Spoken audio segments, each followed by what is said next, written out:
Siapkan hati dan pikiran kita agar bisa menerima ilmu yang akan beliau sampaikan. Langsung saja kepada guru kita, Buya Yahya, kami persilakan. Shallu ala Nabi Muhammad. Shallu ala Nabi Muhammad. Qul sallallahu ala Nabi Muhammad.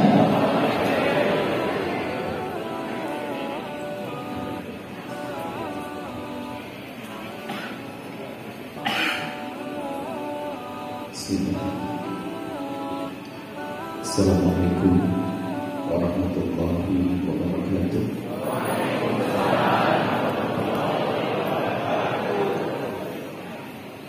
Alhamdulillah alladzi alafa baina qulubil mu'minina fa asbahu bi ni'matihi ikhwana. Wa sallallahu wa sallamu ala ar-raufir rahim Habibir Rabbil Alamin Sayyidina Muhammadin Al-Amin wa ala alihi al-mutahharin wa ashabihi al-tayyibin wa tabi'ina lahum bi ihsanin ila yaumiddin.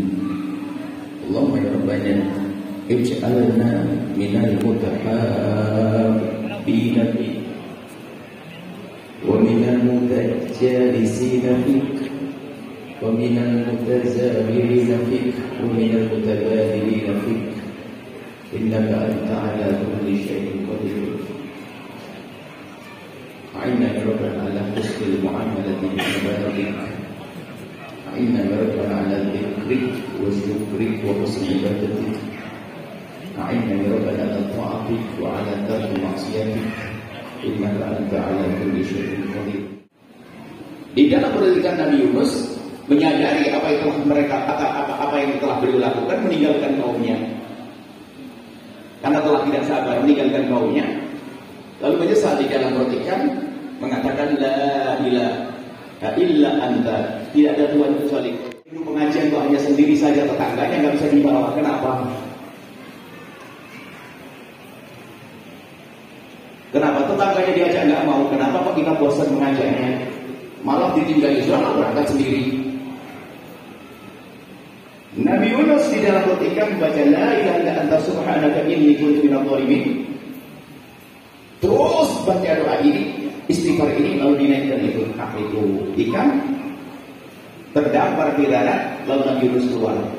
Selamatlah Nabi Yunus setelah membaca istighfarnya tadi, setelah membaca doanya tersebut. Sehingga disebutkan para ulama, ini istighfar itu sangat tepat bagi orang yang dirundung kegelapan, agar dimudahkan oleh Allah untuk mendapatkan pertolongan dari Allah. Sebab Nabi Yunus waktu itu adalah di dalam kegelapan malam, di dalam lautan, di dalam perut ikan. Gelap dan gelap, kemudian mengadu kepada Allah, lalu dikeluarkan oleh Allah.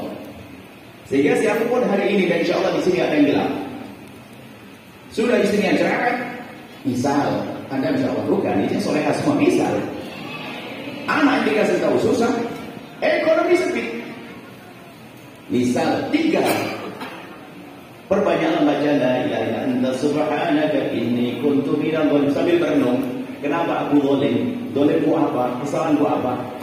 Maka kenapa dipilih itu? Karena ada makna dakwahnya juga. Makna mengajak kepada kebaikan supaya kita tidak bosan. Gara-gara orang nggak mau langsung kita tinggalkan. Jangan sampai kita kena hukuman seperti Nabi Yunus dimakan. Sehingga kalau Anda mengajak yang serius dan jangan bosan. Tetangga belum mau hari ini, besok harus mau. Besok tak mau minggu depan. Udah mau, pokoknya harus semangat.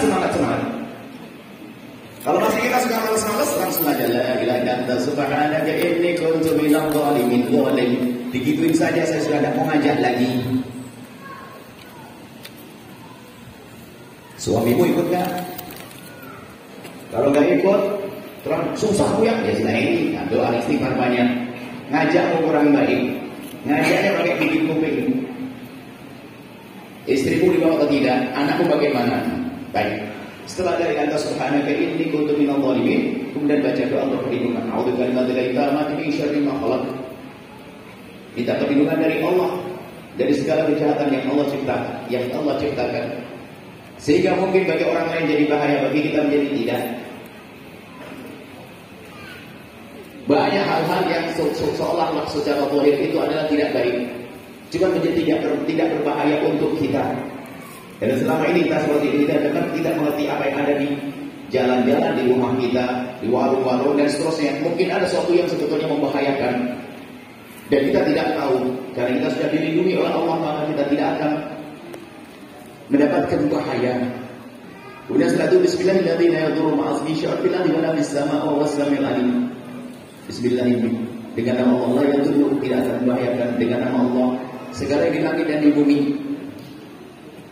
Setelah kita berusaha untuk menghindarkan dari hal-hal yang membahayakan kita, kemudian kita minta kepada Allah perlindungan, maka Allah akan lindungi. Dan jangan ragu kalau sudah minta perlindungan dari Allah. Setelah itu baca subhanallah walhamdulillah wa la ilaha illallah wallahu akbar. Itu namanya sebut baqiyat shalihat. Tanaman surga.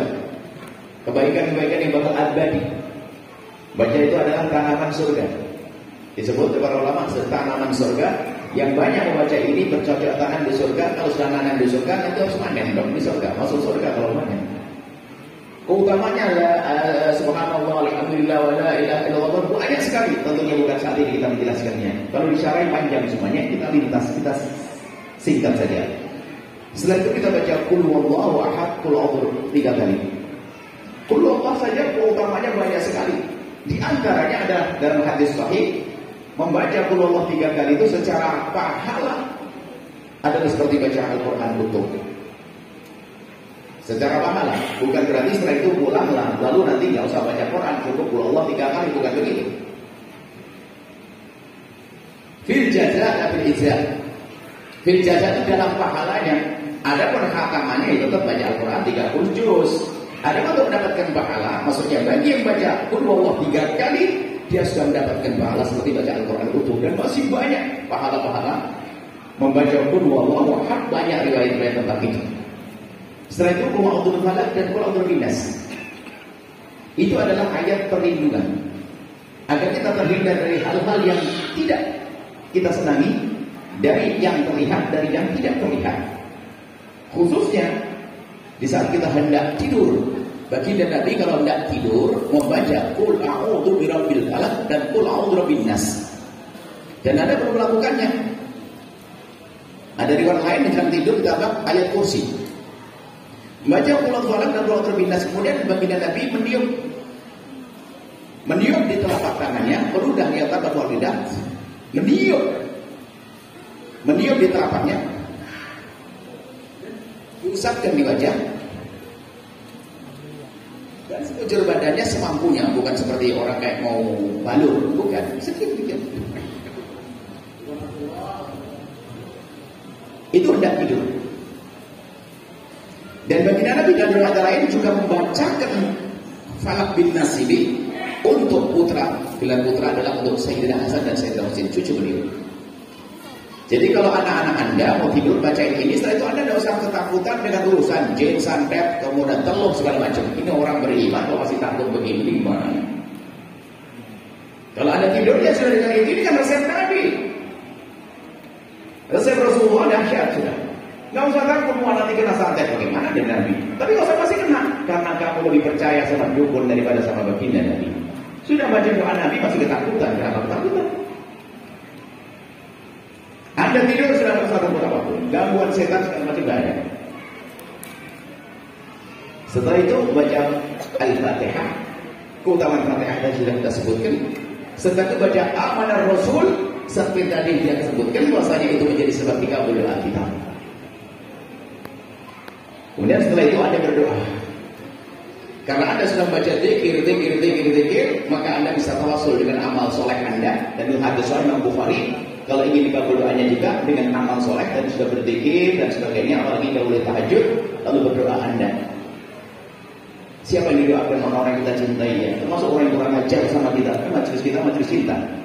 Orang kurang ajar didoakan dengan doa kebaikan, dengan nyukur dan sebagainya. Didoakan dengan doa-doa kebaikan. Kemudian setelah itu baca ya Arhamar Rahimin, ya Arhamar Rahimin. Ini adalah disebutkan para ulama, baca ya Arhamar Rahimin ini adalah menjadi sebab kita mendapatkan pengampunan dan kasih sayang Allah. Kita sudah sanjung Allah, Allah adalah Zat yang Maha Kasih. Penuh kasih. Kalau penuh kasih, bagaimana dengan dosa kita? Tidak ada yang menghukum kita sekarang.